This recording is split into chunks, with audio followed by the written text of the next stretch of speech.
भाई, तो इस विचित्र से वस्त्र पहने व्यक्ति की न बुद्धि रहेगी, न मन और न तन। मैंने कहा था आपसे राजकुमारी मेनका, साहब भीमसेन पर विश्वास मत कीजिए, ये जरूर डसेगा। चुप कर, राक्षसी के जने। राजकुमारी मेनका, मुझे जाने दो, वरना इस राजू के काजू जितने टुकड़े कर दूंगा। अंतिम क्रिया जलाकर नहीं, पोंछ कर करनी पड़ेगी। हाँ, नहीं नहीं राजकुमारी मेनका, इस भीमसेन को जाने नहीं देना, ये फिर से हमला करेगा। चुप कर। राजकुमारी मेनका, मैं आपको कह रहा हूँ ये कुछ नहीं करेगा। आप वो तीर कमान चलाओ जो मैंने आपको दिए थे। मैं सच में इसे मृत्यु लोक पहुंचा दूंगा। अरे राजकुमारी मेनका, ये कुछ नहीं करेगा। ये अगर मेरे को मार देगा तो यहाँ से भाग नहीं पाएगा। आप अपना तीर कमान चलाओ ना। परंतु हमें उस धनुष बाण का प्रयोग करना नहीं आता। अरे राजकुमारी मेनका जी, आप कोशिश तो करिए। अरे चलेगा वो गन, मतलब तीर कमान, मतलब धनुष बाण। अरे कैसी राजकुमारी है जो धनुष बाण का प्रयोग नहीं कर सकती। तुझे धनुष बाण नहीं, बेलन और चकला चलाना चाहिए। क्या कहा तुमने? मैंने कहा धनुष्य बाण नहीं, बेलन और चकला चलाओ। राजकुमारी जी, भीमसेन पे निशाना लगाइए और चलाइए बाण। लेकिन बाण है किधर? उनके हाथों में। बालक के खिलौने से बाण चलाएगी? चलाओ चलाओ चलाइए बाण। हाँ चलाओ चलाओ, लो आ गया मैं सामने।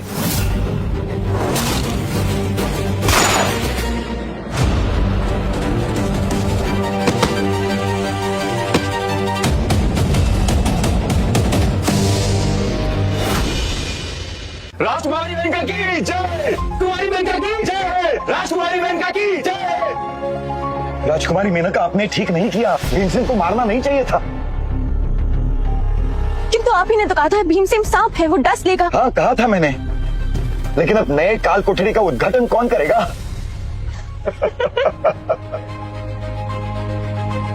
महामंत्री जी, आप भी ना। राजू, आपका कोटि कोटि आभार। आपके 21वीं सदी के यंत्रों ने हमारी हमेशा रक्षा की है। राजकुमारी मेनका जी, फ्रेंडशिप में no sorry and no thank you. क्या कथन किया आपने? कथन ये किया कि ये जो मैंने किया ना, ये मेरा, क्या बोलते हैं, ये मेरा कर्तव्य है। मैं सच बताऊं आपको, मैंने भी आपके युग से, आपके लोगों से बहुत कुछ सीखा। मुझे ना इस युग से एक अलग सा लगाव हो गया है, आपसे एक लगाव हो गया है। I think we are made for each other and we complete each other. हमें नहीं पता आपने क्या कथन किया, किंतु हमें लगता है आपको हमारे साथ यही रखना चाहिए। नहीं सही है, लेकिन मैं करूंगा क्या यहाँ पे? राज्य पे शासन हमसे विवाह के उपरांत। अच्छा, हमने निर्णय लिया है कि हम राजू से विवाह करेंगे और राजू इस साम्राज्य का अगला नरेश बनेगा। त्राहिमाम, राजकुमारी जी, आप ये क्या कर रही है? विवाह? वो तो मैं समझ गया, लेकिन आप इससे विवाह नहीं कर सकती है, क्योंकि वो एक सामान्य घर से है। क्योंकि किसी सामान्य व्यक्ति से आप विवाह नहीं कर सकती, ये अनुचित है। हम महामंत्री हैं, ये कदापि असंभव है। किंतु क्यों महामंत्री जी? क्या राजू के कर्म अच्छे नहीं हैं? क्या वो एक अच्छा व्यक्ति नहीं है? अवश्य है, किंतु आप किसी राज परिवार के व्यक्ति से ही विवाह कर सकती है। महामंत्री जी, हम राजकुमारी मेनका हैं। आज तक इस साम्राज्य के लिए हर निर्णय हमने खुद लिया है। आज भी हम अपने विवाह का निर्णय खुद लेंगे और हमारा अंतिम निर्णय है कि हम राजू से ही विवाह करेंगे। किंतु कोई किंतु परंतु नहीं। केवल राज परिवार का वंशज होना ही योग्यता का प्रमाण नहीं हो सकता। राजू ने हमारे प्राणों की रक्षा की, पहले सही समय पे भोजन लाके, और आप सभी को भी निस्वार्थ व्यंजित कराया, और दुष्ट भीमसेन को पराजित करने में हमारी सहायता की, जिसके कारण आज हम सब सुरक्षित हैं। और ये सब राजू ने निस्वार्थ भाव से किया, और इसीलिए राजू हमारा वर और इस साम्राज्य के राजा बनने के लिए पूर्ण रूप से योग्य है।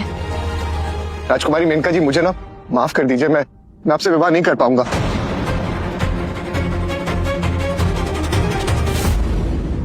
आपने मुझ जैसे मामूली इंसान को शादी का प्रस्ताव दिया है, मेरे लिए बहुत बड़ी बात है, लेकिन आपके ये जो मंत्री और दरबार के लोग हैं ना, बिल्कुल सही बोल रहे हैं कि मुझ में वो काबिलियत नहीं है। मैं वो बड़े परिवार से नहीं आता हूं।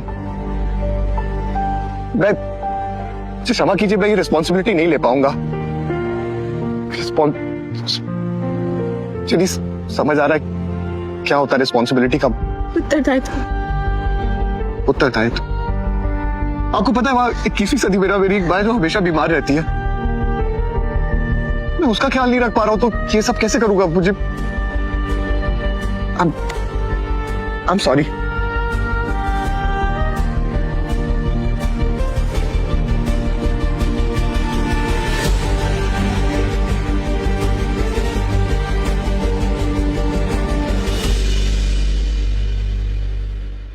राजू,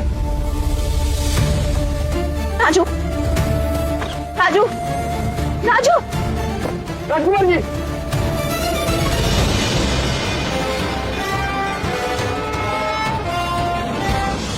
राजकुमारी जी, इतने कम समय में आप सबसे इतना लगाव हो गया, मैं आपको बहुत मिस करूंगा, और खासकर आपके सारे दरबार वालों को।